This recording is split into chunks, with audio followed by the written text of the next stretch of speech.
ಬೇಗ ಬೇಗ ಕೆಲಸ ಮಾಡಿ. ನೋಡಮ್ಮ ಅಲ್ಲಿ 332 ಮೇಡಮ್.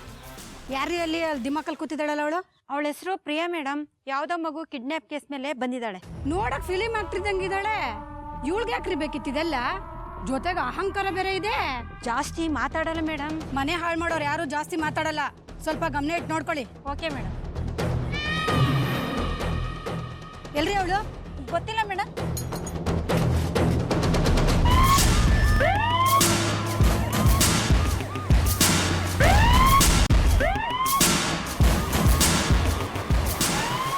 ಓಂ ಸಾಯಿ ನಮೋ ನಮಃ, ಶ್ರೀ ಸಾಯಿ ನಮೋ ನಮಃ, ಸದ್ಗುರು ಸಾಯಿ ನಮೋ ನಮಃ, ಜಯ ಜಯ ಸಾಯಿ ನಮೋ ನಮಃ.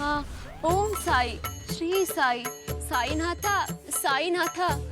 ಓಂ ಸಾಯಿ ನಮೋ ನಮಃ, ಶ್ರೀ ಸಾಯಿ ನಮೋ ನಮಃ, ಸದ್ಗುರು ಸಾಯಿ ನಮೋ ನಮಃ, ಜಯ ಜಯ ಸಾಯಿ.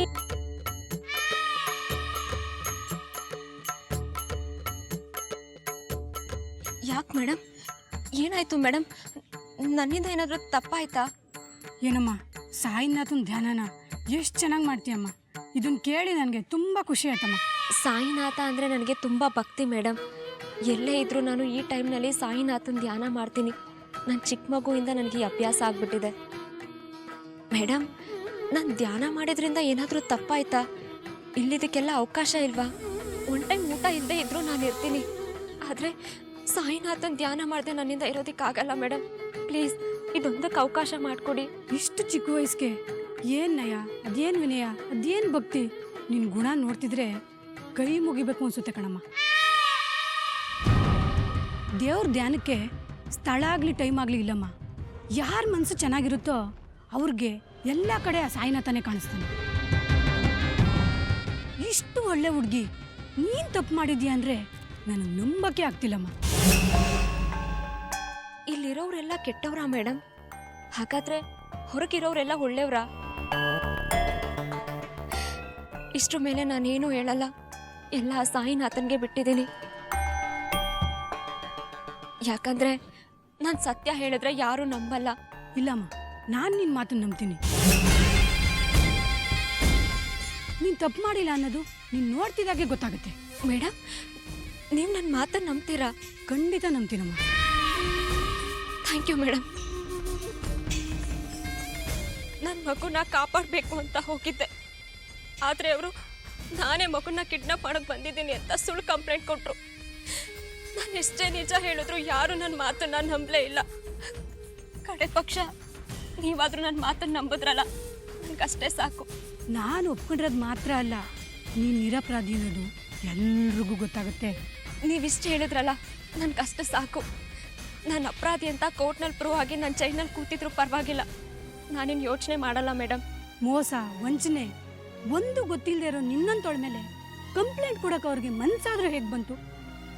ಅಷ್ಟೇ ಅಲ್ಲ ಮೇಡಮ್, ಅವ್ರ ಗಂಡನ್ನ ಮದುವೆ ಆಗೋದಕ್ಕೆ ಹೊಂಚಾಗ್ತಿದ್ದೀನಿ ಅಂತ ಬೇರೆ ಕಂಪ್ಲೇಂಟ್ ಕೊಟ್ಟಿದ್ದಾರೆ. ಅದನ್ನೆಲ್ಲ ನೆನೆಸ್ಕೊಂಡ್ರೆ ಈ ಜೀವನ ಯಾಕೆ ಅಂತ ಅನ್ನಿಸ್ತಿದೆ. ಅಯ್ಯೋ, ಹಾಗೆಲ್ಲ ಅನ್ಕೋಬೇಡಮ್ಮ. ಆ ಸಾಯಿನಾಥ ನಿನಗೆ ಖಂಡಿತ ಒಳ್ಳೇದು ಮಾಡೇ ಮಾಡ್ತಾನೆ. ನೀವು ಬಂದಾಗಿಂದ ದೇವ್ರು ದೇವ್ರು ಅಂತ ಮಾತಾಡ್ತಿದ್ದೀರಾ. ಅಷ್ಟೊಂದು ಭಕ್ತಿ ಇರೋ ನೀವು ಇಂಥ ಸ್ಥಳದಲ್ಲಿ ಆ ಸಾಯಿನಾಥನ್ ಕೀ ಪಂಚ್ ಯಾಕೆ ತಗೊಂಡು ಬಂದಿದ್ದೀರಾ? ಇಂಥ ಕೆಟ್ಟೋರ್ ಮಧ್ಯೆ ಒಳ್ಳೆ ಮನ್ಸಿರೋ ನೀನೇ ಇರಬೇಕಾದ್ರೆ ಆ ಸಾಯಿನಾಥ ಯಾವ ಲೆಕ್ಕನಮ್ಮ?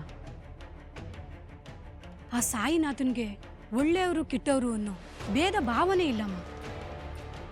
ನಿನ್ನಂಥವಳು ಇಲ್ಲಿರೋದೇ ತಪ್ಪು, ಆದರೆ ನಿನ್ನನ್ನು ಬಿಟ್ಟು ಕಳಿಸೋ ಯಾವ ಅಧಿಕಾರನೂ ನನಗಿಲ್ಲಮ್ಮ.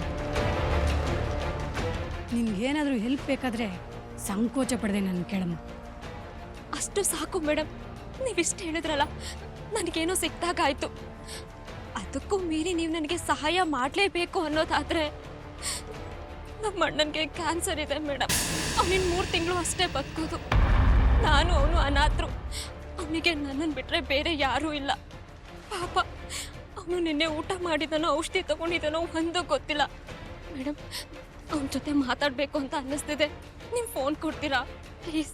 ನೀನು ಇಷ್ಟೊಂದು ಕಷ್ಟಪಡ್ತಿದ್ರು ಇನ್ನೊಬ್ಬರ ಬಗ್ಗೆ ಯೋಚನೆ ಮಾಡ್ತೀಯಲ್ಲಮ್ಮ. ಆ ಸಾಯಿನಾಥ ನಿನ್ಗೆ ಒಳ್ಳೇದು ಮಾಡೇ ಮಾಡ್ತಾನೆ. ನಾನು ನಿನಗೆ ಫೋನ್ ಕೊಡ್ತೀನಿ, ಯಾರ ಹತ್ರ ಬೇಕಾದರೂ ಮಾತಾಡು, ಯಾವಾಗ ಬೇಕಾದರೂ ಕೇಳು, ಫೋನ್ ಕೊಡ್ತೀನಿ. ಆದರೆ ಎಲ್ರಿಗೂ ಗೊತ್ತಾಗೋಗಿ ಮಾತಾಡಬೇಡಮ್ಮ. ತಗೋಣ, ನಿನ್ಗೆ ಯಾರಿಗೆ ಬೇಕೋ ಅವ್ರಿಗೆ ಫೋನ್ ಮಾಡಿ. ಎಲ್ಲ ಕಡೆ ಸಾಯಿನಾಥ ಇರೋದಕ್ಕಾಗಲ್ಲ ಅಂತ ನಿಮ್ಮಂಥ ಒಳ್ಳೆಯವ್ರನ್ನ ಸೃಷ್ಟಿ ಮಾಡಿದ್ದಾನೆ. Thank you madam, thank you so much. ಸರಿ, ನೀನು ಮಾತಾಡ್ಕೊಂಡು ಬಾ. ಮೇಲಧಿಕಾರಿಗಳು ಯಾರಾದರೂ ನೋಡ್ತಾರ ಅಂತ ನಾನು ನೋಡ್ಕೊಂಬರ್ತೀನಿ.